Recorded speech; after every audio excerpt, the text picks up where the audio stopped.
Did you know it's Small Business Week? I did. We posted that on our social, actually. Oh yeah, thanks for doing that. It's been fun to see all of the stuff all over Score and SBA and basically my whole social media feed for small businesses. Well, small businesses are something to be celebrated. It's not Yeah, easy. Not easy stuff.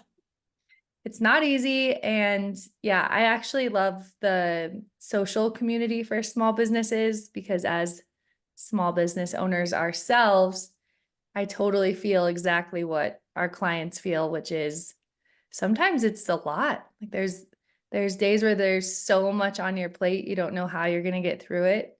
And then there's also those weeks where you're like, nothing's happening. What do I do? Well, and throughout that roller coaster, there's always stuff to do. There's Mm, your list never ends, right. Exactly. even if you're not seeing immediate results. Well, and then it's like, how do I know what to put on that list of things to do also as a small business owner?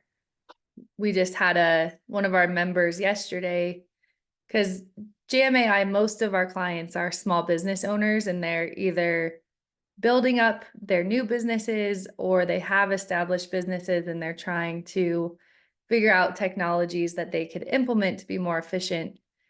And one of our members wrote us with this big long list of a lot of different things business owners need to do on a daily basis and asked us how to automate all of it.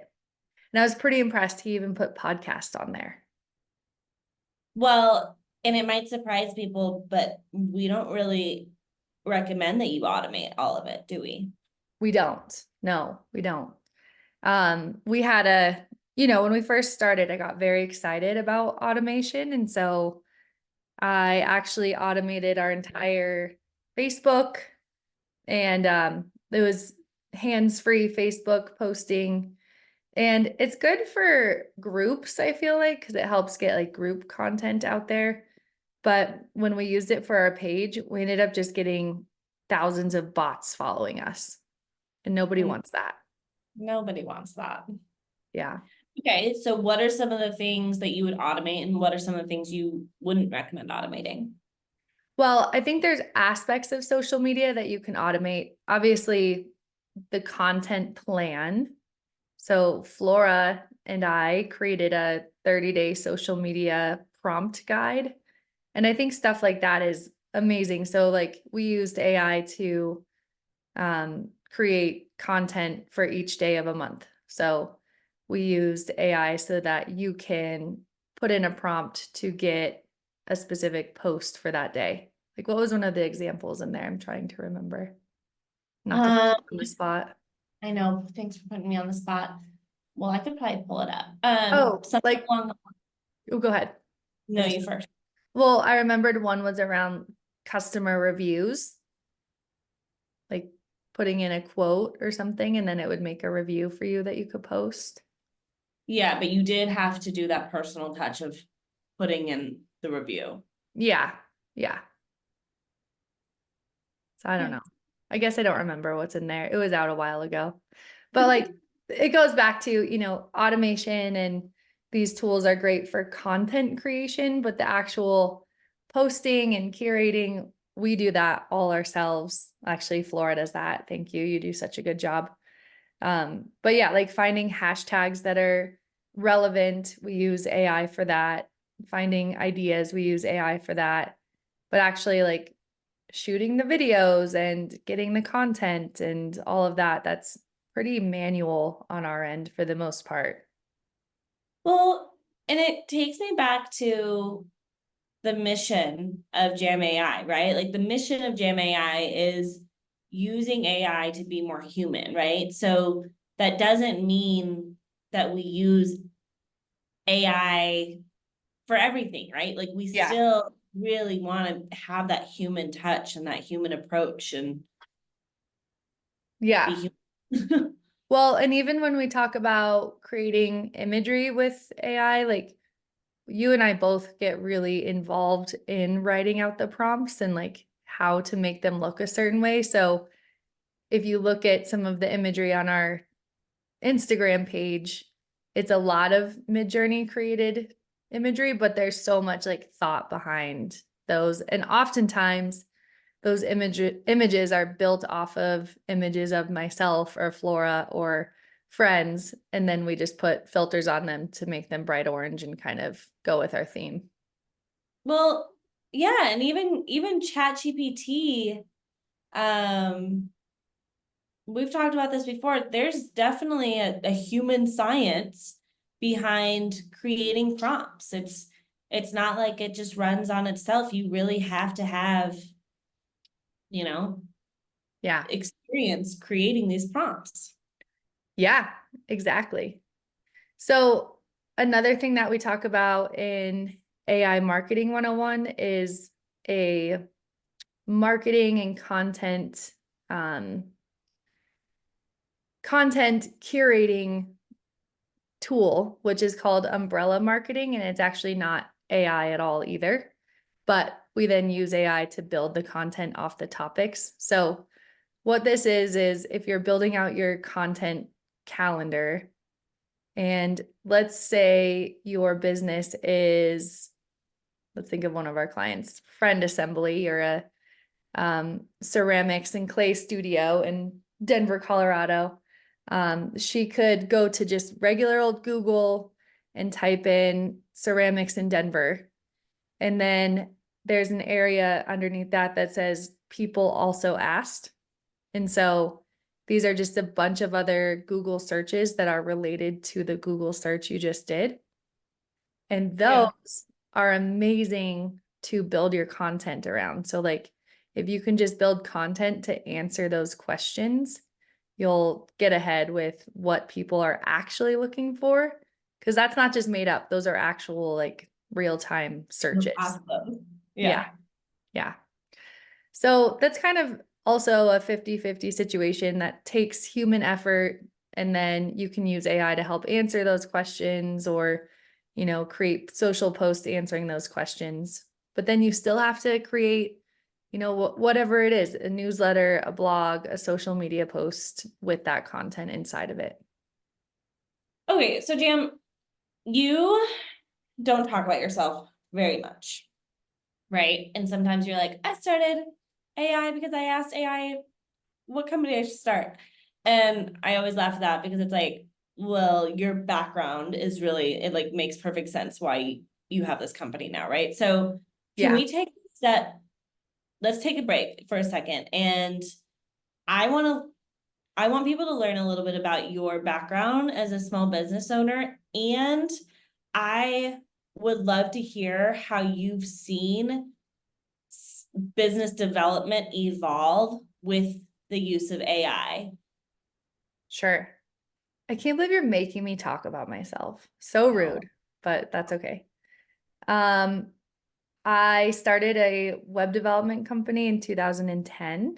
So that was my first small business venture. And we ended up being a niche company that worked in e-commerce specifically. And we worked with a specific platform called Magento. So shout out to any Magento people out there. But what that did was it gave me so much experience in contact with small business owners because we were working with a ton of mom and pop online retailers.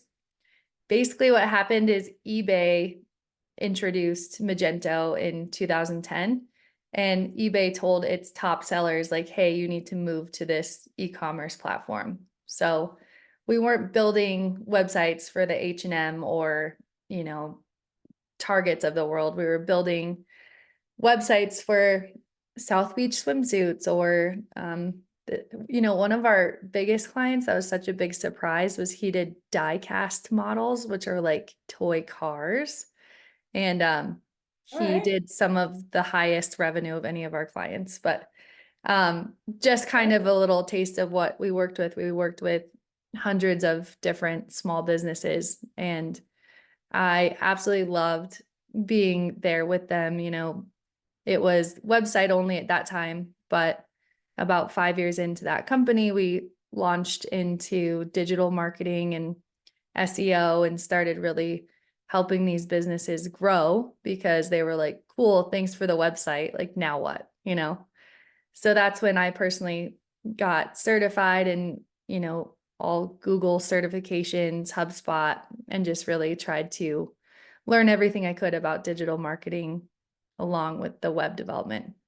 So, of course, with all those tools, I had to start my own businesses too. So, one of my first ventures was called Just for My Pet, and it was customized pet products. And then I went into drop shipping and I started a bachelorette party drop shipping company called Bachelorette Bitches. Shout out. And yeah, those were really fun, huge learning experiences. Did a couple others, just kind of helped out friends, but those were my two like big ones.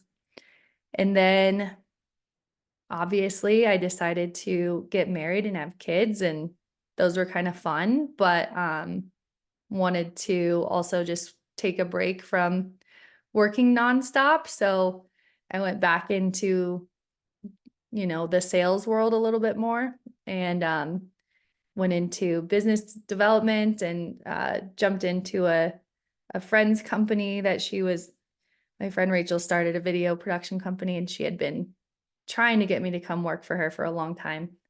And it finally just worked out. So she's like, hey, we've never had a business development person here. Like, we're just kind of lucky, and let's see what you can do. And so, yeah, it's been fun. I've helped them grow their business quite a bit. And so with all of that experience, like when the AI stuff came out, it was just so obvious how much more I could do and how much better I could be at what I was doing with these tools. So that was, Cool. I think that's really helpful. So I mean, going over this list, right? Like creating a business plan, creating a website even. I mean, you have seen some major evolution with creating a business plan and creating a website, creating content plan for social media, like we were talking about, sales funnel, email marketing. Like you've seen such an evolution with AI in these. And so, say other, a lot of people that might be listening to this are either starting a small business or have been business owners. And let's talk to the people that have been business owners and really need to kind of get in touch with this current tech. this current technology. Yeah. Yeah. Yeah. The website thing's crazy. Like, it's AI, but also it's CMS systems that have just evolved so much over the past decade, content management systems. So like, if you're old enough, I can't believe I'm old enough to say something like if you're old enough to remember, but I am now, I guess. Websites were really hard to make. Like, you had to hire a developer to get a website. Like, you had to. And then, WordPress came out, and they originally called it a WYSIWYG editor. And people could like kind of build their own websites, but it never looked great. But fast forward to today, we have so many options to create beautiful websites. Props to us, Jam AI. I think our website looks great. And we had not a drop of a developer involved. So there's things like that where you can just build it with these CMS systems. If you are starting out, or if you have had a business and you're looking to just kind of upgrade your website, I highly, highly suggest Squarespace. It's, affordable. It's like $30 a month to start. And it's so easy to build and put together. So you've Yeah. done a few of those, haven't you, Flora? Yeah. I've done I also have a couple businesses and we use GoDaddy, we use Wix. Mm-hmm. I mean, there are so many very doable options. Now, like you said, you don't need a web developer Yeah. for 90% of these websites, right? Yeah. I've never used Wix before, but I've heard that's super easy as well. The It's plug and play. Squarespace, yeah, Squarespace has AI in it now too. So it's like you just go to the page and it's like, what is this page about? And then it will automatically write content. I wouldn't recommend doing that though. I wouldn't use that. It doesn't know your tone, your audience, like it's not fully trained, but sure, it can write some copy about, coffee cups or whatever it is that you might be selling. So Yep. But I hear you. You're suggesting be a little human there. yeah, be a little human. So wait, which platforms have you used? You said Wix, GoDaddy. GoDaddy, Squarespace. What's your favorite and why? My immediate answer is GoDaddy, just because it's been like I have a 10-year-old nonprofit that, it's also a company. And we've just been using GoDaddy for that website, and that just has been real easy. GoDaddy, I'll also say, has incredible customer service. Like, they're based Great. out of Arizona. You can get in touch with them very easily if they Yeah, overcharge you. Yeah, I'd say GoDaddy. perfect. I buy all my domains there, so I'll go for that. Yeah, so that's another thing I think we should touch on for someone who's like never done this, right? And if you have, you can just ignore the next 10 seconds. But it's not as simple as just like going online and paying $30 a month, right? You have to pay for the domain, you have to pay for the hosting, then you have to do some management as well, whether that's on you or you do it through the website. So there are a couple parts to that. Yeah, it's Upsell City. I know with Squarespace, you can actually buy your domain there. It's a hosted platform. So I do like that part. If you're going to do commerce, that's an upgrade. If you're going to add their email marketing, that's an upgrade. So yeah.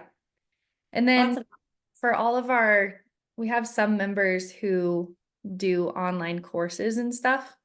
And I feel like that's a whole other ball game. So we should probably do a whole other podcast on that actually, but those are you have a few more options. There's Kajabi, which we use. There's Go High Level, which I've heard really good things, and I've also heard that it's kind of a cult. So I looked into it for sure. It's a higher price point to start, but apparently their AI is pretty out of this world. So definitely worth taking a look at. And then there's a new kid on the block called School with a K, Skool. And apparently it's supposed to blow both of those out of the water. So I'm trying to learn all about that so we can talk about it. cool. Yeah. What about, so for and you should give a little bit of background about your other businesses too. Um, Tell us about what they are, and then I want to talk about your like email marketing and how you like to do that. Yeah. So I have two nonprofits. I have Dance Another World, which is an English immersion program taught through dance. We serve non-native English speaking students from lower socioeconomic areas, and we teach them how to communicate through creative movement. So the program has been an after school and daytime program in Central Texas for 10 years now. I'm no longer the executive director. I haven't been the standing ED in six years. Shout out to Ashlyn, who is our standing executive director, and she just is kind of a dream. Not kind of, she's a dream. But Dance Another World was definitely my baby. I always tell people that I started a nonprofit before I realized it was hard. And I'm going to interchange nonprofit and business here, because a nonprofit is a business. A nonprofit is a small business. I had 20 staff working under me. At one point, we were in 34 schools simultaneously.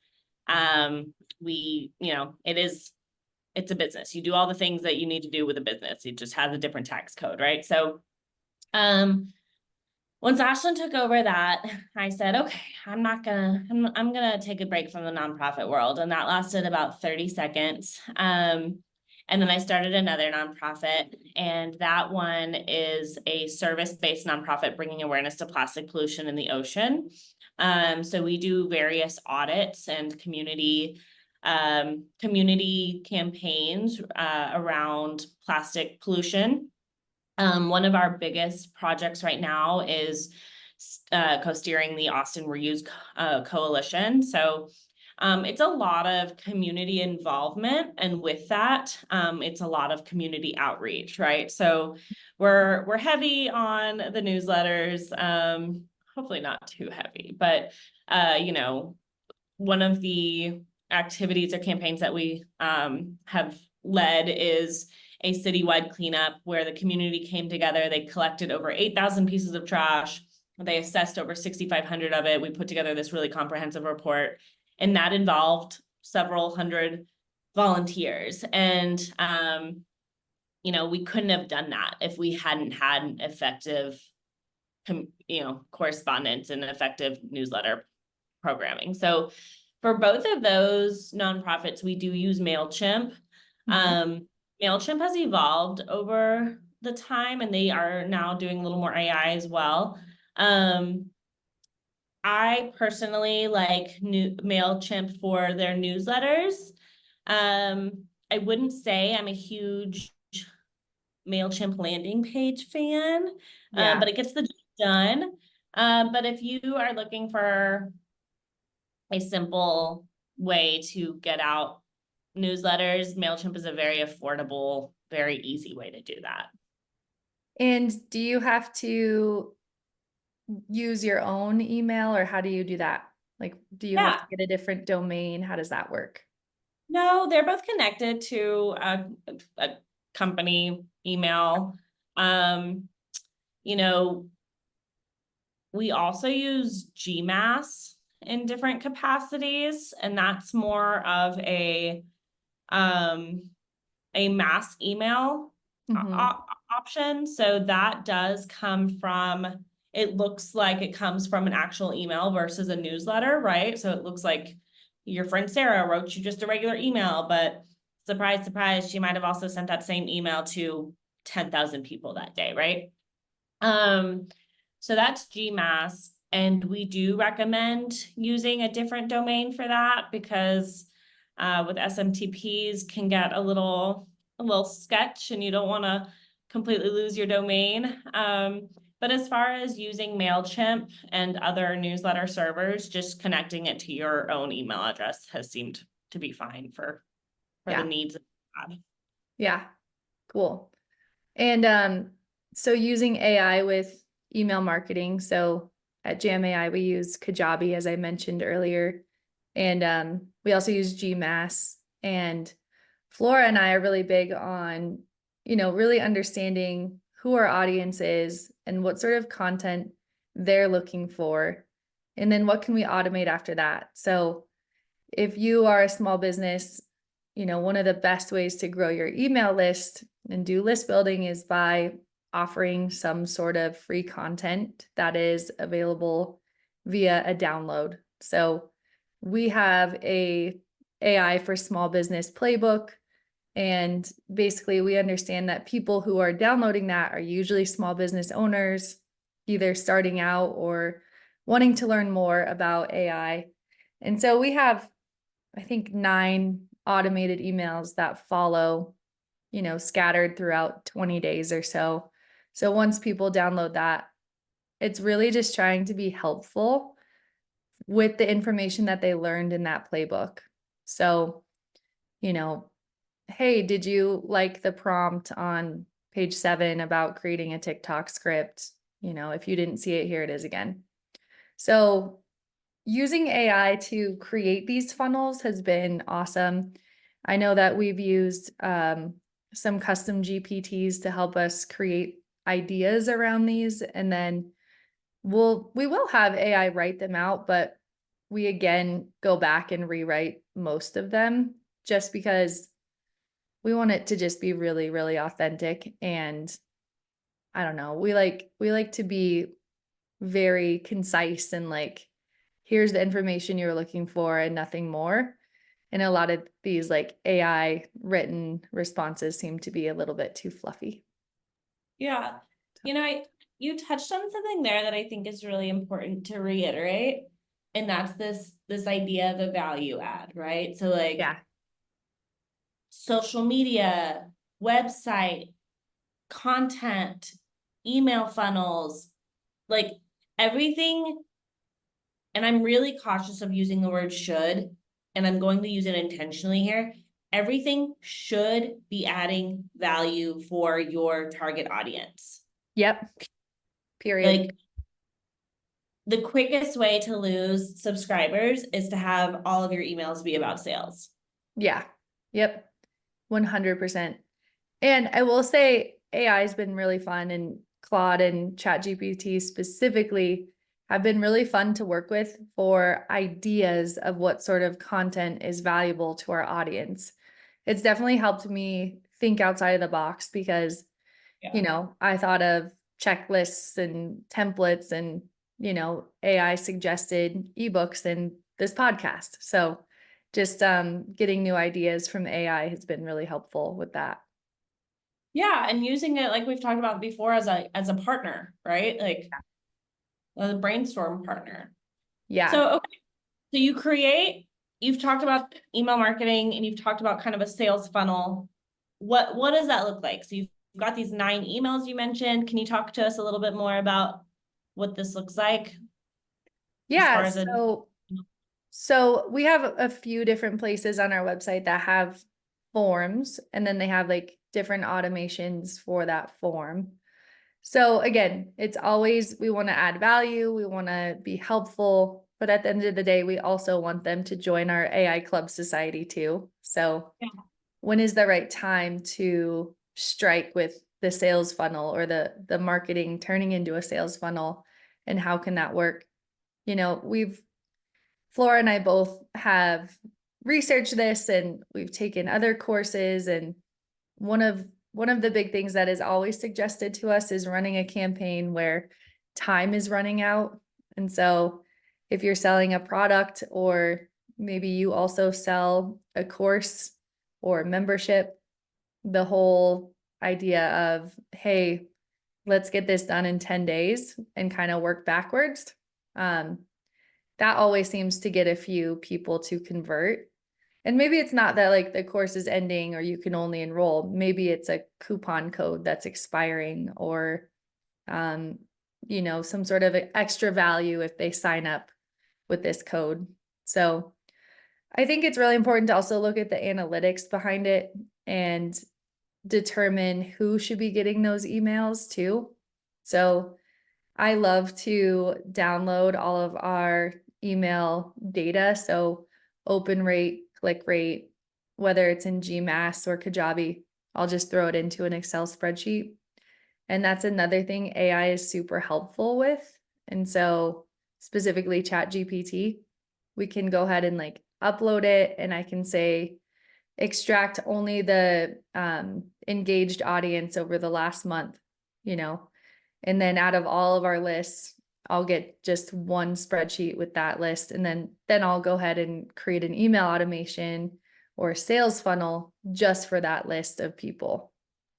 amazing. Yeah. How It's long does pretty that take cool. you to do? Well, again, I was just going to say, like, that's not so much automated at all. Like, that will take me, I mean, thinking through the process, actually getting it done, creating all the content. Like, yes, I'm using AI to help me a lot. I'm using it to assist me with data. I'm using it to assist me with ideas and content creation. But at the end of the day, we're still doing it. Like, it's still the work that we're doing. So Yeah.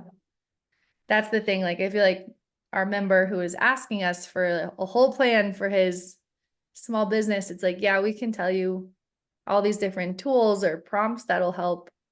But at the end of the day, like, it still takes human power to do it. Yeah.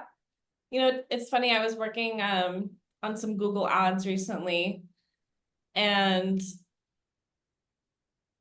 the partner I was talking to, he was like, well, don't just use ChatGPT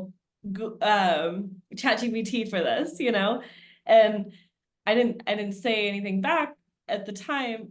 And it was kind of like, well, I'm not just using ChatGPT, I'm working with ChatGPT. Like it's not like I Yeah. was just plug and play, copy paste, it's it's definitely a partnership and some back and forth and some maneuvering to get, to get what we're wanting to do.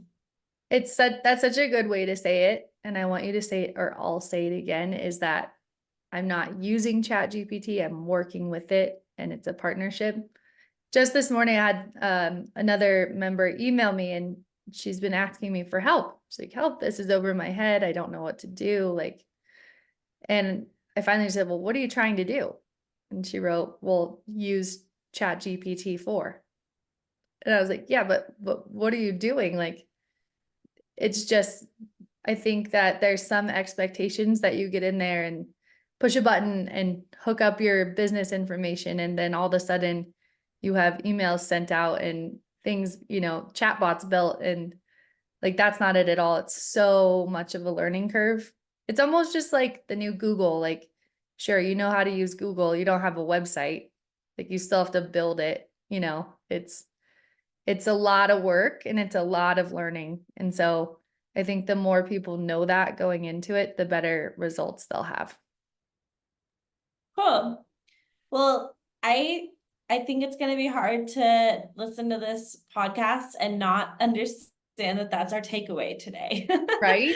So we're really hoping that you leave this call, or you finish hearing this and you think, okay, AI is my partner in this. It's not just a robot running my business, and feel empowered to work with it and have a little bit of that give and take. Yeah. And I think the fun part is like, how much can you train your AI to be a better assistant for you? And like, that's the other part that we're training people and teaching people how to do.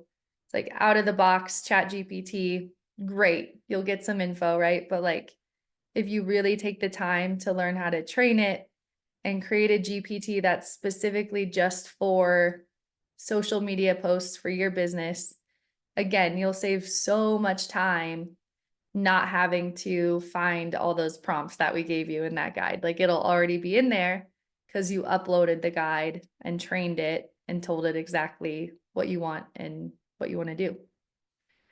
So, okay, we went over website, content, sales, and email. The other part was podcast, which is like, we're doing that right now. And Podcast. it's not automated. It's not automated. However, I think I mentioned this before, but I learn a lot about AI from YouTube and TikTok. And there's a guy I follow named Dylan, and he always talks about like actual automations. And he is a developer, and he'll actually automate crazy stuff. And he has a podcast that's fully automated. So it's like in Zapier, and it's like Chat GPT every day at a certain time will give AI news. And then that automatically goes to 11 Labs. So it puts a voice to it. And then that automatically goes to SoundCloud and is published. So he has an automated podcast. The trust. But again, like, who's going to listen to that? I don't know. Probably people. There's probably someone out there who wants to listen to it, but not me. Dylan. Oh, go ahead. Oh, I just said, sorry, Dylan. Sorry, Dylan. We use something called Libsyn for our podcast. It's mostly for our publishing. We also use Podcastle, and that is an AI tool, and it helps you with coming up with your content, or it helps write scripts. We actually don't use any of that though. We just use it for trimming and cutting the audio, and then I'll download that file and publish it on Libsyn. How did we pick Libsyn? I'm trying to remember. I know we did a whole search and like I don't know, but I love looking at our dashboard on Libsyn. It's something I do pretty much within the hour of me starting my day. It's so fun to see. It shows like, here, I'll pull it up. So you get access to your dashboard, your stats, episode, or the top 3, shows you all time downloads this month, this week. You can see your numbers for all of the episodes you've done. It's just, That's I cool. can't, there's nothing I want more from it. You know, what's funny is I never look at it because you look at it so much and tell me, which I love. It's great. It's so fun for me. I just remembered the other cool thing is that once you upload it, it automatically pushes your episode to both Spotify and Apple Podcasts. So that is a little bit of automation in there. And I think they also have an ad network, but we can't do it till we have, what is it, like 10,000 active subscribers. so we're a little low for that. Yeah, so share this with your friends so we can do ads. Yeah. Well, great. Well, I think that should cover our podcast today. We're going to have a download with this that kind of has all of these tools outlined. And then also we'll go ahead and give you that social media plan for 30 days as well. Cool. Good talking to you. Good talking to you. Have a great day. Bye. Bye. Go crush it.